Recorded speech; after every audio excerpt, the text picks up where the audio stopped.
Hello, Future Tribe. Welcome to this episode of the podcast. And on this episode, we've got Eric Daams from WP Charitable.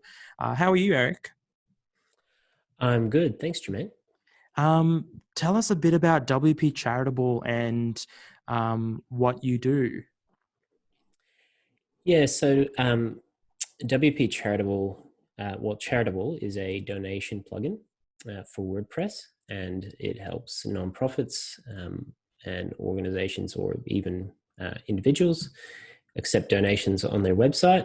They can do that themselves. They can just install the plugin and start collecting donations. And so on WPCharitable.com, we offer support and sort of maintenance, and we also sell a series of add-ons that people can purchase to add additional features. So the core plugin is free. Charitable itself is free, and then we have additional plugins that do extra things that, depending on where you are in the world or what your needs are as an organization, you may need those. Yeah. So, what led you to begin the business, and how many of you does it take to sort of run the plugin? So I it's going back a while. So my business partner and I, Wes is down in he's in Bendigo. I'm up here in Darwin, and we started developing a few products for the Envato marketplaces. So like Theme Forest and Code Canyon were the two main ones that we focused on. And one of our most successful one that we had on there ever was a WordPress theme, which was a crowdfunding theme. And it was sort of built around a plugin providing crowdfunding features, basically, which was actually used quite heavily by nonprofits as well, because, it's a similar kind of concept, essentially. And it basically provided that basic donation facility. And that did well. That was our most successful product on there. But the plugin that we built it around eventually was sold off to a different company than had originally created it. And that company actually had a competing product, which they obviously prioritized. And this other one that we'd based our whole theme around got sort of cast aside and retired. So we maintained support for that for quite a while, but that was kind of the point at which we saw the need for a good donation kind of tool for WordPress, particularly when we sort of really started looking, which was around mid 2014. There really wasn't that many good options. Like, there was a lot of options of how to take donations with PayPal. But then if you were wanting to use any other payment gateway, or if you're in a part of the world where you actually can't take PayPal, which not that many places in the world, but there's some pretty significant regions of the world where that is the case, that there wasn't actually that many options. And plus, in terms of what it was available sort of outside of the WordPress world and in sort of more like hosted platforms for nonprofits, there was like a lot of, hosted platforms basically, which offered a whole lot of additional features and stuff that you really just couldn't do with WordPress, not that easily. And so that was our focus from the start, is to kind of actually create something that kind of provided a bit of an alternative there, with a very different cost structure, both for us and for the nonprofit, which actually makes it much cheaper for them in the long run. Once annualized, I guess. Yeah, I mean, it doesn't even take that long. It comes down to how many donations you accept. If you're collecting less than $1,000 of donations or $2,000 of donations a year, then maybe a hosted platform's good. But once you start getting much more than that, and if you're on a platform which like most of them, charges you on each donation, like a small transaction fee, then that really quickly adds up.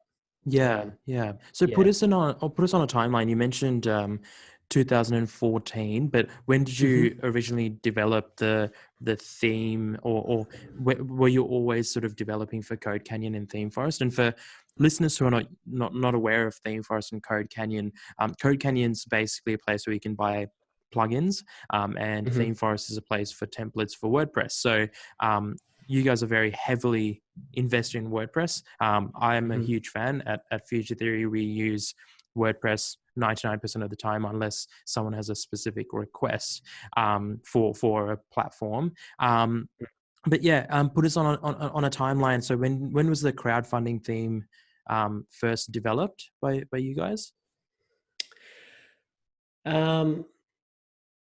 That's a good question. Probably about 2012, 2013. So we'd had a few other products before that. I think we probably launched our first one maybe around sort of early 2010. Okay. And how did you and find at this, yourself like at that point of launching products? Were you always like out of school, always into sort of the development side of things, or? I no, in fact, out of at uni, I studied history and Spanish, and then my brothers ran a travel website, a travel community, and I started working for them as sort of like a community manager or whatever, and through doing that, then I set up a couple of blogs and discovered that I was actually really interested in writing code, but so I was teaching myself, but they didn't really need somebody else that was at my level as a developer, I suppose. So and I was so then I sort of slowly worked my way into working freelance as a developer. As a developer. So How I would old take were you on at this point? so this is probably mid-20s. How old are you now? 25, 26. I don't think I asked you that. Maybe. I am now 35. Okay, so about 10 years ago. Yeah, so this was about 10 years ago. No, it must have been before. I must have been younger than that. Actually, it must have been more like 24. Yeah, but so basically, I started freelancing as a developer. Took on whatever I could find, and just really worked hard on taking initially fairly small projects just to really build my knowledge and what I could do. And I did really enjoy the sort of the freedom of freelancing, but didn't really enjoy having a whole lot of deadlines from a whole lot of different clients. So that was something that then as I experienced that, and the idea of building products was really appealing as a way of having passive income, but in the long run of actually having something where I could kind of set the goals, set the direction of what I'm building, rather than having that always in the client's hands. And so that was for me how we kind of got into that. My business partner now was he's a designer. He was working for a printing company in Melbourne, and I would be the developer on some of their sort of design projects. So they run a sort of a web design work as well, and I would be the developer. So I would come in as a freelancer for him, and so we collaborated on quite a few projects that way. And our first product, which was probably around the 2009 period, was just a really simple plugin which we built, which was a client needed. It was a little e-commerce shipping plugin, and we ended up doing the same thing for two other e-commerce platforms or e-commerce plugins with WordPress. And then we sort of built from there. And then I don't know, the crowdfunding theme was probably about the 5th or 6th product that we launched. Right. And really the first one that generated enough sales to really feel like, it was worth the effort. Mm-hmm. So you'd invested, obviously, by that point, you'd pretty heavily invested into WordPress. Now, I would say today WordPress is, I would say, almost a no-brainer if you're developing, like if you're serious about your website and your marketing. I think WordPress, just the fact that it's open source and gives you so much control and freedom, and that there's just so much expertise out there when it comes to WordPress as well.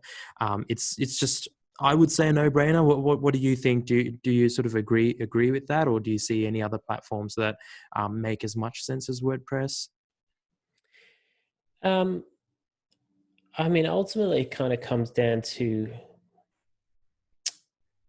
what your needs are. It's always going to depend on what your needs are, and also who you kind of have around. So if you really can't be bothered doing anything to sort of maintain your website at all, and you don't have anybody on your team that can do that, like if you're a one-man show and you really don't want to be bothered, then maybe something that's hosted where you actually really don't have to worry about that makes sense.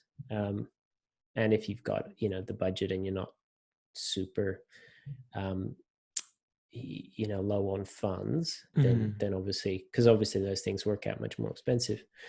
But in terms of flexibility for what you can build, WordPress does really provide quite a lot.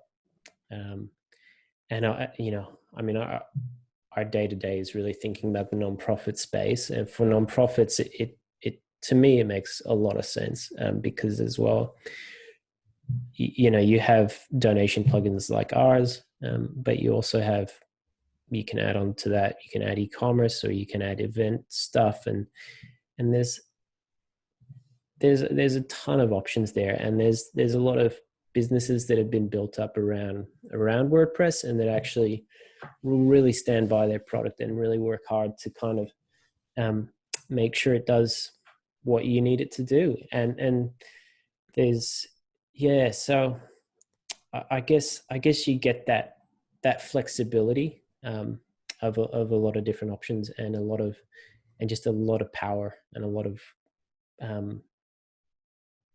of features that I don't think you could really find it anywhere else. Yeah, So, I mean, I guess all this is to ask you what made you invest into WordPress. I mean, yes, you're not investing directly into WordPress, but by building for WordPress, you have to make some sort of bet that it's going to be around, because you wouldn't want to put all your eggs into that basket and then 5 years down the line, it gets superseded. I mean, by the time, I was just Googling it, by the time you sort of got really into the WordPress space, WordPress was 6-7 years old. So old enough, but that was still, I would say, 2010s when websites are really, websites are starting to become, one of those things that everyone has to have. And we're really sort of starting to take websites to the next level. What made you invest into WordPress? Yeah, so I mean, initially I did actually do quite a bit of work outside WordPress as well, and I did also build some products for other platforms, and there's just, I mean, from a product sales point of view, those just never really worked.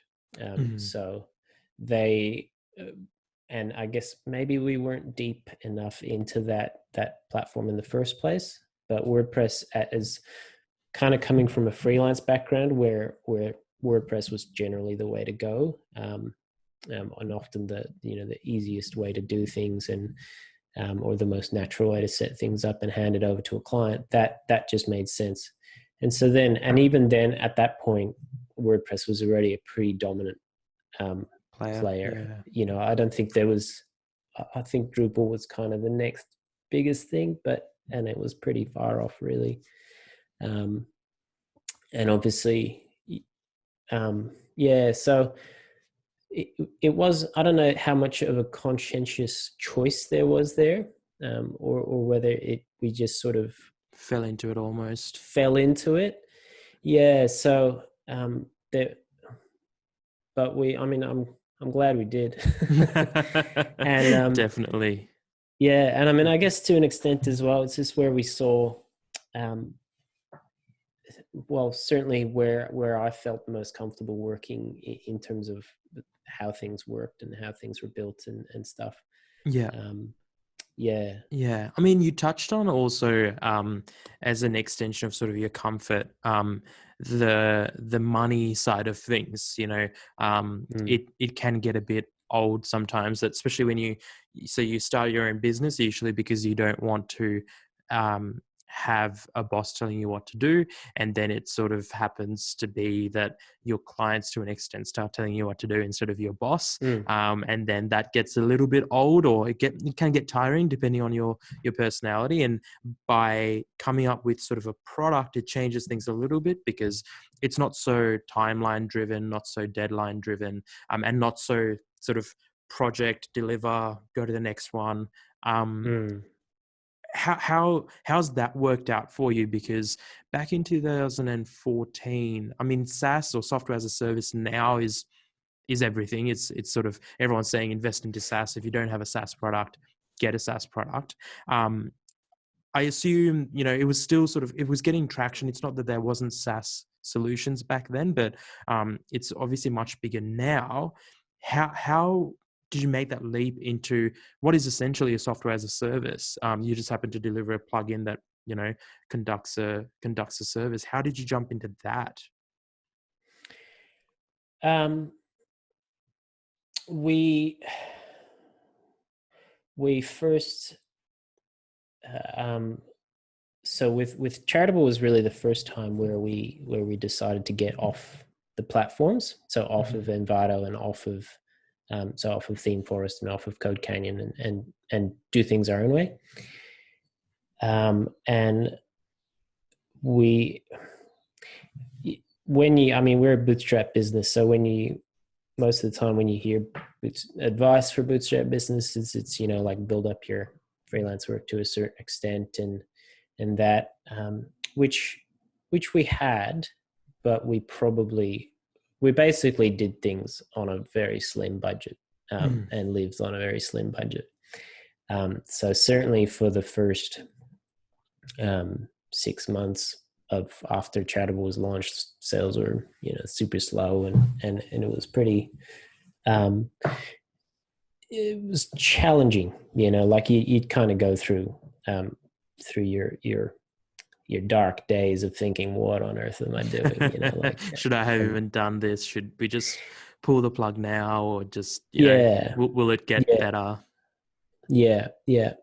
I mean, like I remember I think we launched Charitable, and then like the next month, my family and I, we went to Bali for a couple of weeks. And I was sitting there watching, checking for sales and everything. And at that point we were making like maybe, 1 or 2 sales, every couple of days, and it was like, we're talking, maybe $200 or $300 a week, and we've got 2 families kind of that we're trying to feed with this. So anyway, so that was a scary time, and it wasn't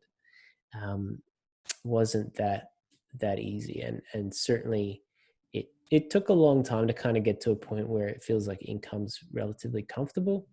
But yeah, I mean, I've never kind of pictured what we do as a SaaS business per se, because I guess SaaS is generally associated with being a monthly thing as well, and you have kind of that stable recurring revenue, which we do have to an extent, in the sense that we've got an annual renewal, but it's tend to get probably a bit more churn, I suppose, than you get with a SaaS. And so but it's not that sort of dependable level of what you can expect, that if you got this much this month, the next month you can expect to get something similar, or a bit more, because presumably You've you'll had attract some some new growth. clients. Yeah. We'll Yeah. get that sort of stability in a minute. But before that, how did you start getting your initial clients? So you were saying 1 or 2 sales a week. Now, that's not Mm. too bad considering, was that fairly high touch? Or, I mean, if you're sitting in Bali, getting sales coming through, I assume people just went onto a website and purchased that for themselves. Mm. Is that correct? Is that first assumption correct? Yes. The reason why it was, so the thing it was at that point as well, that we didn't actually have that many paid add-ons, so that there wasn't actually that much for people to buy. And what was there was probably not that appealing. Like there's still, even today, I look back and I'm like, why did we launch with that? Like they're kind of the weakest selling products that we've got. Mm-hmm. um, and so what people are buying is actually really cheap as well. And so it actually would take quite a lot of sales of those particular, at that price point, to actually make it worthwhile. But in terms of how we got clients, so we launched Charitable is available as a free download on WordPress.org, which is the sort of the central repository where most WordPress plugins are kept, or certainly any free WordPress plugin is generally kept there. And that's kind of the first place that people will look for a plugin as well. So they'll just find it. If you type in donation plugin, then will be one of the options that'll come up. And so it really comes out of that. So it's basically a freemium kind of model. Mm-hmm. And that really has driven our sales for the whole time. Okay, so you don't really focus on, or you haven't focused on other channels over the years. Have you experimented with any other sort of lead acquisition channels? Or, I mean, to an extent, it really just makes sense, right? It's available for free. You download it. When you outgrow the free features, well, either you pay up or look for something that's free, that does what you want it to do. Chances are there isn't anything that's free, and then you look for the best option. That's how we found you. We were looking for a solution for a client, and there are a lot of solutions out there, but they're all surprisingly expensive for the features, and they often tie you into things that, like, either monthly or annual, just insane amounts annually. So I guess it just makes sense that there's a natural channel. But have you experimented with other sort of acquisition channels?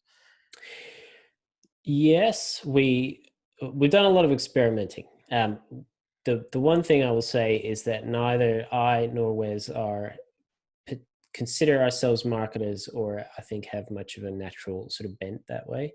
So our sense of experimentation is, we might like throw an ad up and then we're like, yeah, that didn't work. No, that's a bummer. We'll What's try that, on something else. Facebook or Google Ads or? Yeah. I think Facebook, we've done it a bunch of times. And so for most of the time, we haven't really focused on marketing a whole lot. And we haven't had sort of the availability of funds to be able to pay somebody to do that either. We did last year hire a marketing firm to sort of do a marketing audit for us, and they recommended had made some good recommendations, and we sort of followed through on those. And so we've put more emphasis on content marketing now, basically. And that's our main other thing that we're doing at the moment, which and is. Who does that? Is that sort of, you have writers involved, or do you write the articles yourself? Yeah, we've got a couple writers who are working on those for us. Yeah, I mean, I did enjoy writing the occasional blog post, but I just found it took so much time. And yeah, it's surprising how much time it does take. I think when you think about it logically, you sort of think about it, okay, half an hour to come up with an idea, an hour to write something up, half an hour to proofread and maybe make a few changes. But it's more realistic that you'll spend a whole day getting an article right than not. But it's interesting and it's wonderful to hear that you're using content marketing, because inbound, I've been invested into inbound for a few years now. And we do, we're working on sort of a new website. And when we do, we'll have this avalanche of sort of new content. But is that working well for you, the content marketing? Yeah, I mean, it is, and I think it keeps things fairly fresh. It's also hard to tell at the moment, because besides the content marketing, we also did a lot of sort of on-site optimization and sort of restructured how we were presenting ourselves on our website. And did you do that internally or with Yes, yeah, we did all that internally, and we saw sort of an immediate boost from that. And so, so hats off to the marketing agency that gave us those tips. So we saw a big boost from that, and then the pandemic hit, and that's actually led to a big boost in sales as well. Right. Just because I think, and that's not just us, I think that's actually the case for a lot of WordPress businesses, because suddenly there's a whole lot of people online, and people that have had projects in mind for a while that are suddenly, have the time to build them. Yeah. I mean, if you live in a developed city, I think it's safe to assume that your time to travel to work and park is probably an hour each way. So right there, every week you're getting a whole working day's worth of time back. So I think, a lot of people have found just that time and I'm sure there are a lot of people who work from home rather than work from home, if you get what I mean. I've done air quotes to sort of indicate the people who I know who go out for 2-hour lunches while working from home. So that you find time that way as well. Let's talk about the team. So is it just you and Wes, or is there sort of more full-time people involved in keeping this plugin sort of running? And what level of work is there to keep the plugin running? So full-time, it is just me and Wes. And then we have a number of contractors. So that's we've got 2 writers who work on that. One of whom, she's based in the UK. The other one's based in the US.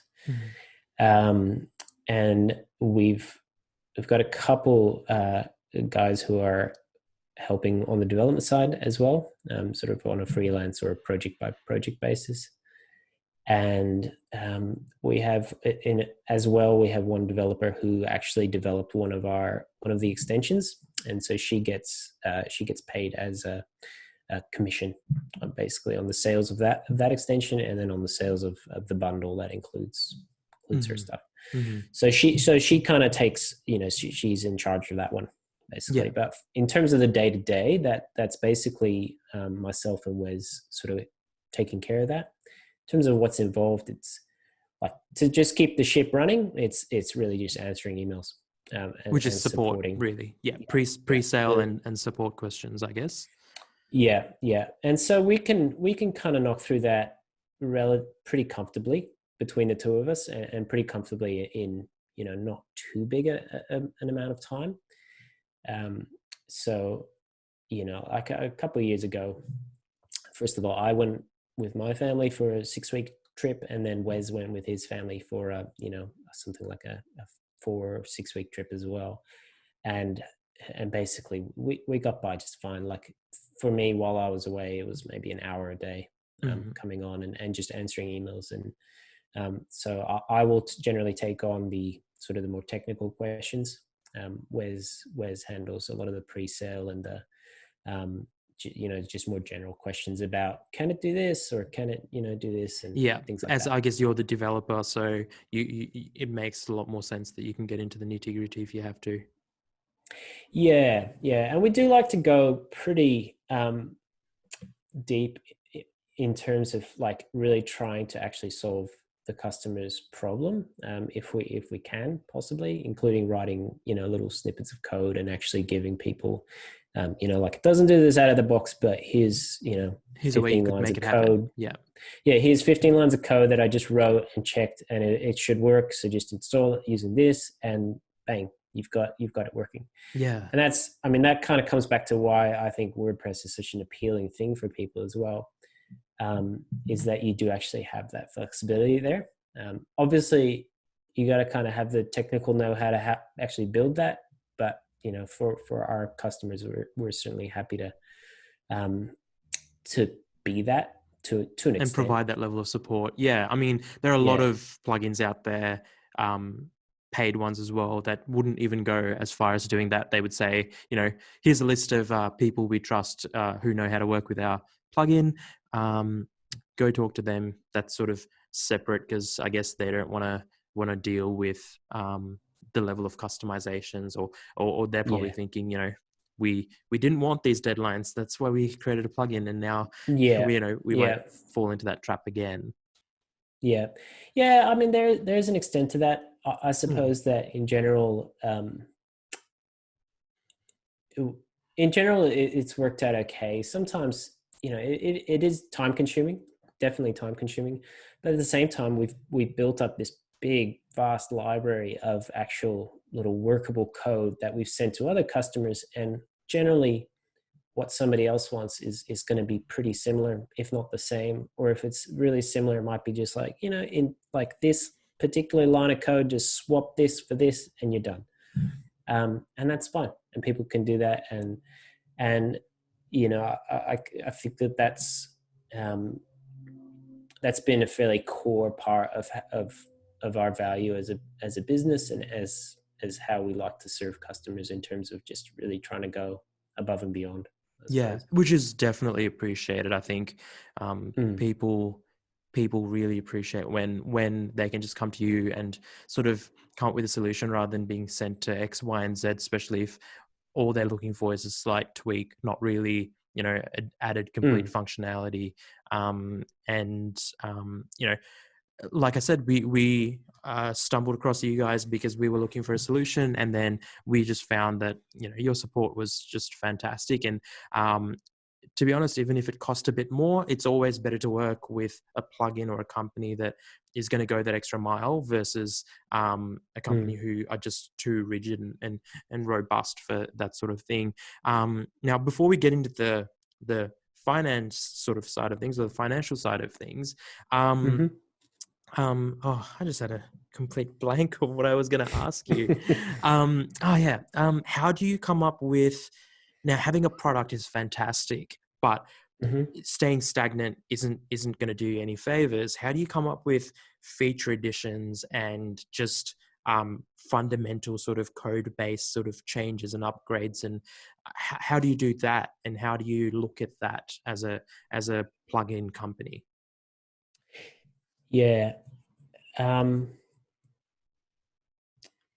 one thing I will say is that as a with only two of us working full time, and myself the sort of the main developer, there's a limit, I guess, to how much we can experiment and go down new alleys. So to an extent, we're kind of, in terms of how we prioritize things, it really comes down to what our customers need. And so if we can solve those problems for customers, then that's the number one thing we'll look at. If we get multiple requests for the same kind of feature, then that's obviously a priority for us as well. So it's a lot of it's kind of customer driven and sort of customer feedback driven. Then as well, with the way, like a couple of years ago, GDPR rules came in Europe, and that meant basically like a couple of months where our focus was really on trying to create some, good tools for GDPR compatibility, and really working on that. And then I think a couple of months later, the Europe brought in the strong customer authentication rules. Actually, no, that was last year. And so that, that was then another, month or two where we were working on updating our payment processing, to make sure that we were sort of able to, be in compliance with that. So some of those changes actually just really force you to, really get that in place. But in terms of, I suppose, in terms of what to prioritize, it's what we can do, and what we sense customers need most, and also I suppose where we sense there to be a bit of a lack in the other options available. So one of our big focuses in the last couple of years, and we launched this early this year, was an update to our Charitable Ambassadors extension, which is a peer-to-peer fundraising extension. So peer-to-peer fundraising in particular is something which is very much dominated by big platforms, or hosted platforms, where you're going to pay per transaction. Like GoFundMe and the like, or yeah, GoFundMe, and like that's, I guess, a slightly different like, I mean, nonprofits do use that to an extent, but there's platforms like Classy, which is a US based one, where sometimes you'll pay a fairly large monthly fee, sometimes, or other times you're actually just paying per transaction. Or other times you'll get the, as a donor, you'll experience this. You'll go to donate, and then there's the hey, X platform keeps it free for nonprofits. Would you like to donate an extra 5% to us to keep us going? Which I think is, of all those models, is the one that I like the most, because I think it's the nicest for the nonprofit, obviously. But as a donor, I think it's kind of crappy. Like I was going to do that, and then I'm like, oh man, I'm already donating, and now I feel like I don't really want to donate to these guys, or I'm going to dial down. Like, I'm not going to donate what they're suggesting. And then I feel, and so you kind of come away feeling like you're a bit of a cheapskate, even though you're actually just donating. You're like, you're actually giving your own money, and but you're still kind of coming away with a sort of unsatisfied feeling. So, I find that one a bit tricky from a donor point of view, sort of the emotional side of it. But yeah, so I guess in terms of what we choose to prioritize, it varies a lot. At the moment, our focus is really on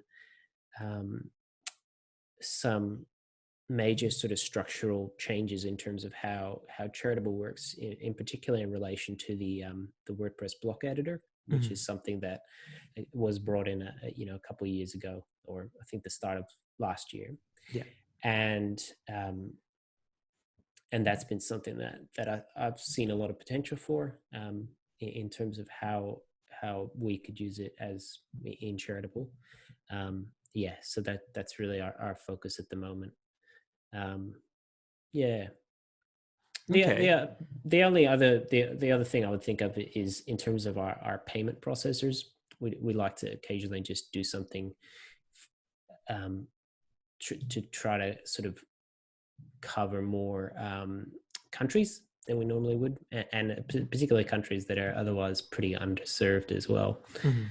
So like one of the first ones we did was one for South Africa, which is one of the countries where PayPal, I believe you cannot create an account, PayPal account, if you are in South Africa. So that was one of those early options where it was like, well, like this is an easy way to actually provide something for a big country and a whole lot of people that tap into a market that almost just grow into that space. So yeah, it makes a lot of sense. I think there's a nice segue talking about sort of customers, talking about competitors, into the financial side of things. So how did you price? I mean, this is a fairly crowded market, I would say. When you especially lump in the hosted options that do something similar to what you guys do, how did you price yourselves initially, and how do you continue to look at how you price yourselves moving forward? That's a good question. And obviously the pandemic's kind of thrown things as well, and changed that. And I think not just for us, but I think for our competitors as well. So we've seen some of them bring their prices down. Initially, I think we just had sort of a fairly standard kind of per extension price, or which kind of standard in the sense that that was what other plugins were charging for, similar kind of functionality. Not in the donation space, but in other, neighboring kind of sectors. We did experiment for a while with like a pay what you want kind of model. Oh, interesting. Yeah, which we did always have like a minimum price and then a suggested price. And, I was really like that idea, because I guess one of the challenges that I found early on was, it's one thing to go to an organization in say, Sydney or Canberra or anywhere in the US and say, like, this is $200 or whatever, $200 US. And that generally is affordable for It's palatable. an organization. Yeah. Yeah. Whereas to go to an organization in India that has, where that is actually way, way, way, way, way out of their budget. And so like that I've always found that a challenge of how to actually make something that's kind of equitable, where, it can kind of work across multiple, across the world and also across organizations of different sizes. If you've got an organization collecting $50 million a year in donations and another one collecting $5,000 a year in donations, like, is it fair that they pay the same price? and what they can afford is fundamentally going to be different, isn't it? Yeah.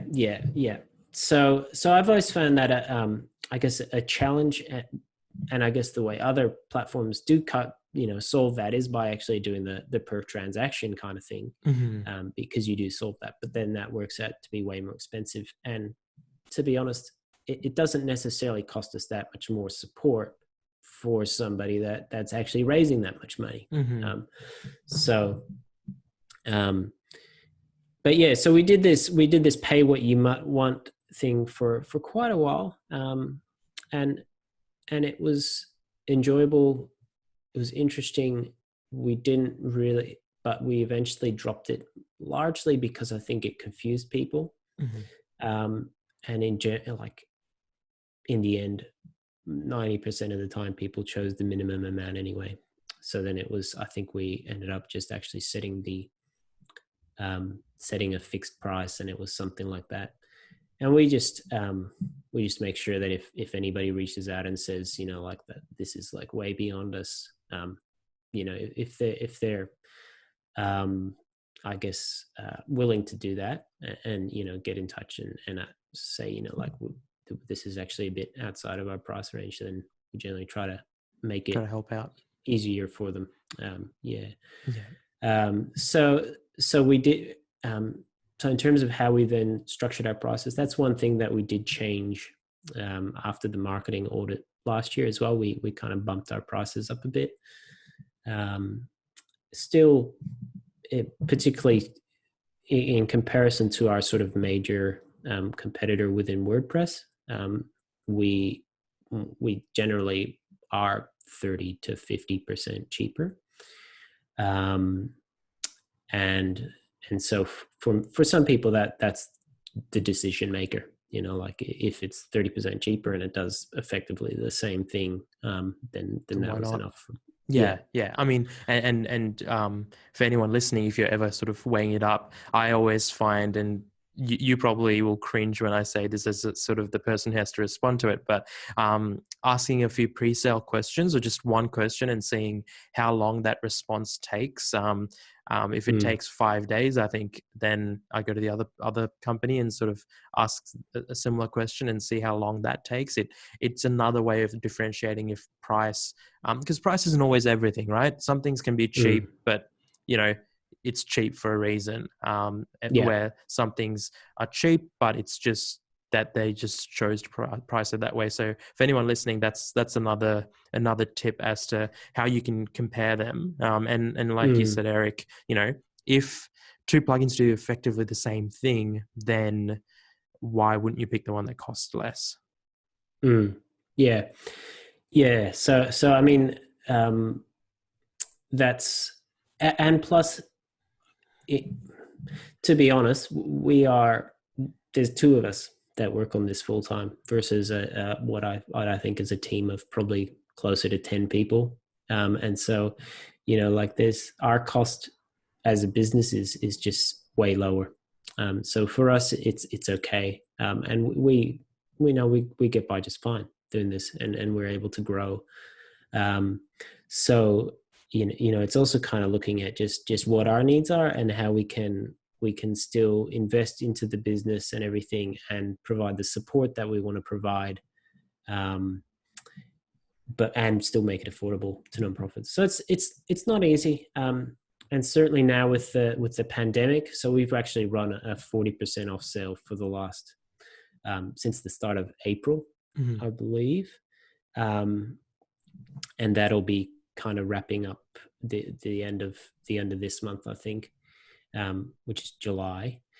But then we're going to have a look at our pricing and adjust it based on the fact that basically organizations are under the pump financially. Yeah. I mean, it's never that easy. There's never really a clear right answer. And sometimes, potentially you could bump the price up more and make more money, but there's also the flip side that you're excluding certain customers, and that becomes much harder for them. Especially given that I guess you're serving more or less the not-for-profit space.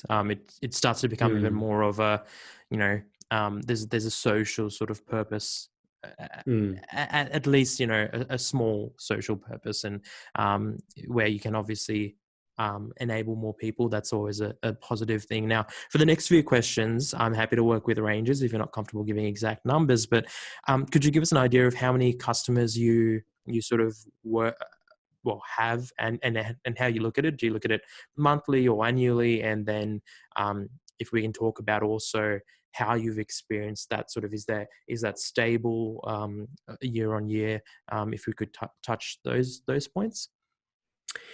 Yeah, so we don't, I don't focus a great deal on the number of customers. We generally look more at the raw revenue per month, and then also the sort of the number of sales. Number of sales varies. It's generally about somewhere between 60 and 100 per month.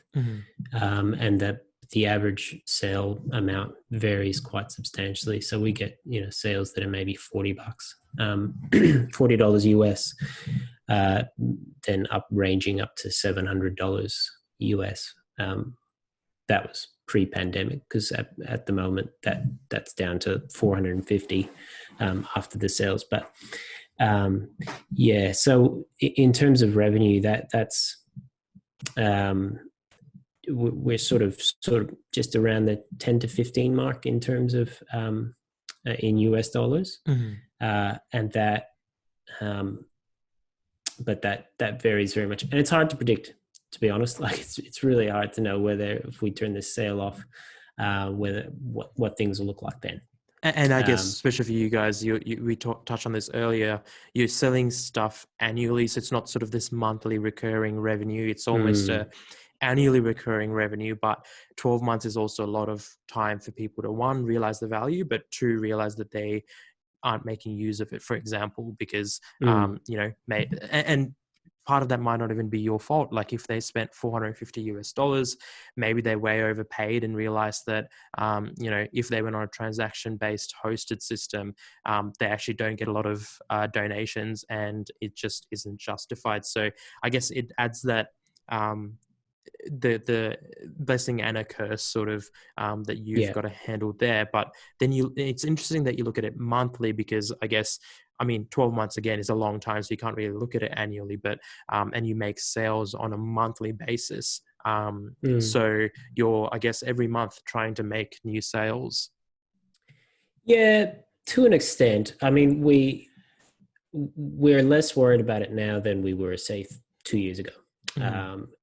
Because we've been much more conservative. Basically, early on, we we'd have a few weeks of really good sales, and then we'd pay ourselves a bit more, and then suddenly it would dry up and you'd be like, oh man, we're going to pay ourselves like barely Yeah. anything this week.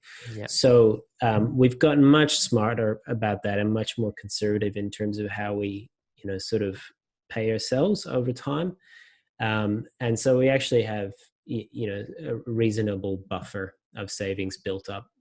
So if we have a low month, which do happen, so at the moment, summer holidays in the US is actually generally a fairly quiet time. I guess there's less agencies kind of building sites for clients, and there's, I guess nobody wants to be doing that. And then December is obviously a bit of a December and January tend to be pretty dead as well. Mm-hmm. After maybe the first week of December up to maybe the second or third week of January, things start picking up again. So there's there's obviously months there where we know it's going to be pretty slow.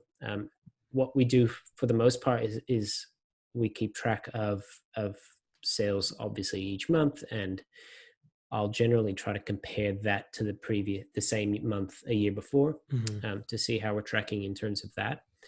And that's a much better measure kind of how we're going in terms of growing.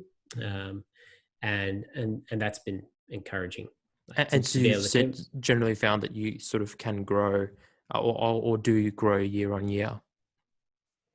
Yeah, well, certainly since we were fairly stagnant leading up to this marketing audit that we kind of ran last year, and so that sort of really kickstarted us in a much more positive direction. And yeah, so since then we can definitely see there's an uptick in terms of sales year on year, that things are growing, particularly new sales as well. Yeah, that's exciting. New customers. Yeah. Do you also track your sort of the clients who say started 3 years ago? Do you track whether they keep renewing? Do you touch base with them if they don't? Do you do that sort of thing? I mean, that's much more, I guess, active / one could call aggressive sort of selling. Do you go to that length, or is it fairly passive on that side of things? No, it's fairly passive. I think we'd need more people to be able to do that. It's a full-time job, right? Just to track what customers are doing. Are they like, did they add it to their cart, like logged in? Did they add an extension to the cart? Why didn't they buy it? They bought it 12 months ago. Why haven't they renewed? All that stuff's a full-time job. Yeah, definitely. And I mean, we'd be interested in doing that eventually, but for now, I think the way things are working is satisfying enough for us, and it works well enough for us. But certainly tracking when people are dropping off, or trying to reduce the number of times that people drop off is something that we're focusing on as well. And but probably less thinking about in terms of somebody that's been there for maybe 2 years and then drops out, but more in terms of somebody that actually just installs it and then doesn't sort of keep going with it after, just sort of gives it about a 10-minute try and then moves on. That sort of early impression is what we're focusing on improving mostly at the moment. Yeah, I mean, I guess once somebody's been a customer with us for a while, they generally, if they're going to leave, it's either because feature-wise, they actually just need something different, or functionality-wise, or potentially often the person that actually buys the product, buys our products, is actually the developer or the designer or the agency that's working with the nonprofit, and sometimes there's a bit of a miscommunication in terms of like who's going to pay this renewal each year, and so that gets a bit hazy. So there's a bit of that, but in general we retain people pretty well, I think, and we're fairly happy with that. And I guess once people have been in touch with our support once or twice and know that if they ever do have a problem, there's a solution there. So you can just, or at least Yeah, and help at them least out. there's Yeah. people that are willing to help out as much as they possibly can. Yeah, yeah, definitely. Have you ever thought about switching to sort of a monthly thing? It's not the done thing in the WordPress plugin space. It's usually an annual. It just happens. I think WordPress, like, developers just think about annual. I think it makes a lot more sense for developers and agencies. But have you thought about having sort of a monthly option? Has that ever crossed your mind? Yeah, it definitely has. It definitely has. Like the stability of that is definitely appealing, and also I think it's a bit of a hard comparison sometimes for somebody to say, "Oh, so this thing is like $300 or $200." Like this other thing I'm looking at is only like $25 a month, and like, so like that comparison, even though basically price wise they're roughly the same, is actually seems really difficult. I think the reason why it's hard to kind of do it in WordPress as well is that if you charge per month, say maybe we'd go to like $25 a month. The way in terms of what you get when you buy is you get all the downloadable plugins and you can install them and you're good to go. But obviously, if you've only paid $25, you could then cancel immediately and you've actually got all those plugins. And because of the license, and this is fine, you can actually continue using it as long as you want, regardless of whether you maintain that subscription. And that's fine. That's the way the GPL license works. And we're okay with that. But that's one of the challenges. And I think one of the reasons why you don't see that so often in WordPress is it's a lot of risk on the business side of things, on the developer side, because you're handing over your code base essentially, or your code, all your IP is just handed over. And then I guess by annualizing it, you can ask for a lot more upfront, and then you can minimize your risk. I mean, you guys still provide a 30-day money back guarantee. So, and a lot of plugins do that, where, there's even no free trial. It's just pay up, and if you don't like it within 30 days, that's fine. We'll give you your money back, no questions asked, which takes a bit of getting used to. It's a switch of mindset for the average consumer, but I think developers and agencies are very much used to that sort of model, where it's not a 14-day free trial that converts into XYZ. No, that's awesome. Now, before we wrap up, any mistakes come to mind? You've sort of touched on a few things, like the pay what you want sort of pricing structure, but anything else come to mind that you'd avoid next time around? That's a good question. I mean, realistically, there's probably plenty of things. I'd probably, so the way we first launched Charitable, we put it out, and I built up a whole lot of different extensions that were kind of at various stages of progress. And we probably should have launched with something smaller initially, just to get the feedback and get that going, rather than take a really long time investing into a whole lot of stuff, which, some of which has obviously not really been as useful to people as we'd anticipated initially. And we've probably also, to an extent, sometimes, so I guess really just taking smaller steps, I think, especially at the start, and really working out what people need. And so, like, thinking now to say our redevelopment of our ambassadors extension, which we wrapped up earlier this year, which I talked about earlier, that really was something that was built out of years of customer feedback based on what we had created.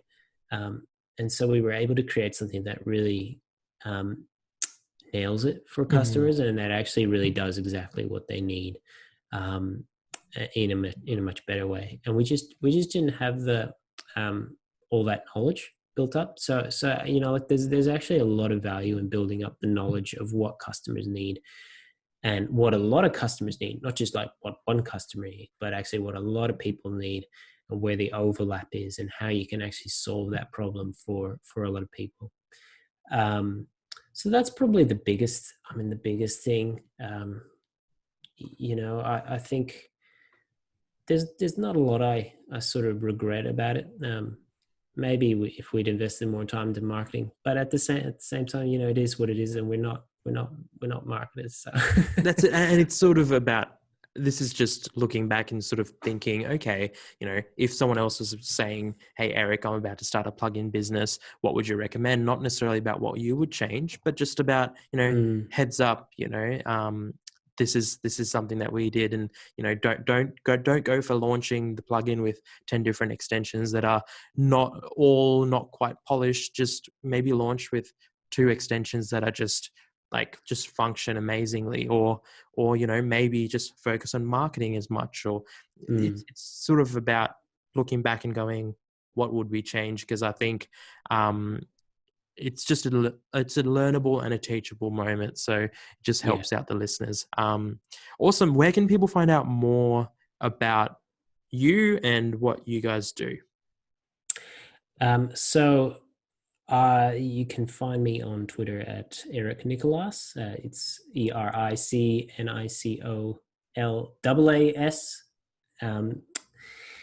That's my handle most just about everywhere. But Twitter is probably the only one I check occasionally. But for the rest, wpcharitable.com is where you can find out more about Charitable, and you can get in touch with us. And if you are a nonprofit or you're working with a nonprofit, then we'd love to hear from you and tell you whether your needs are something that we can sort of solve for you. Fantastic. Thanks for that. You ready for the top 12? Yeah, sure. Okay, let's get into it. Top 3 podcasts or books that you recommend. So I've actually got so many books. One thing, this year in particular, I've been trying to read a lot more books really limiting myself in terms of, I don't want to read just books by white men, which is generally what I grew up reading. And I suppose that over the last few years of trying to sort of, actually really discover new authors. And it's actually really challenging. When you sort of sit down and look at it and you think, oh my gosh, like that one, this is all very, this is a very white bookshelf. A lot of white guys writing books. Yeah. And so I've really enjoyed actually this year discovering just some really amazing other authors from other backgrounds, whether African American or Aboriginal writers. Listening to Archie Roach's memoirs at the moment, which is just fantastic. In that vein, in terms of books that I've thoroughly enjoyed and found very powerful, Just Mercy by I think it's Brian Stevenson, which there was a movie of that came out, I think just earlier this year, or maybe last year, and that's really, really quite powerful, and really quite an amazing book.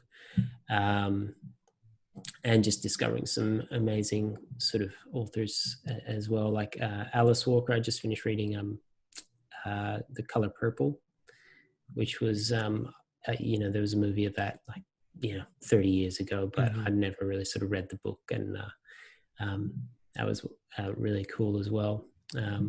Very powerful story. It's just some amazing stories. So in terms of podcasts, I mean, the main ones, I listen mostly to the New York Times Daily, just to get my news, so that I at least kind of have a vague idea of what's going on in the world. Yeah. And I love the Planet Money podcast as well. Cool. Awesome. Really good, solid recommendations there. Top 3 software or tools that you can't live without. So there, I would say VS Code, Visual Studio Code, is what I use for development. We use Slack for sort of communication. And then, those would be the 2 biggest things. And then probably just Gmail, or email in general. And for me, that's using Gmail, but that's really the three sort of killer things that we need. Yeah, two questions there. How do you handle your support? What software do you use for support ticketing, and do you So recommend them? yeah. So for that, we use a company or a product called Groove. Groove, I think it's groovehq.com, which is similar if you know the kind of that sort of support software space to Help Scout. Is another one like that, but we really like Groove. I think that it's a good product, and we've been that's what we've been using ever since we sort of launched Charitable, and I've been really happy with it. And so yeah, definitely check it out. Yeah. Yeah. And do Solid. you use anything to analyze your numbers, like your sales, churn, things like that? There's a few tools out there that I've seen that sort of generates, this is your churn rate. This is how you can improve. Do you use anything like that to really go through your finances, or do you just use it? Do you do any of that, like really in depth? Yeah, I use Google Sheets, and I'm actually a real spreadsheet nerd. So I actually really like building elaborate spreadsheets. And that is one of my elaborate spreadsheets that I've got that just keeps track of all that. Yeah, so that's actually the main thing there. And then we use like MYOB for accounting. Yeah. So that side of things, but that doesn't sort of give the insight into the sales as well as my Your amazing Google. spreadsheet does. Yeah. Maybe there's a product there. Yeah, maybe. Top 3 mantras you try and live by, anything that you repeat to yourself or you say to yourself when the going gets a bit tough? I don't have like strong like specific phrases, but certainly in terms of how I approach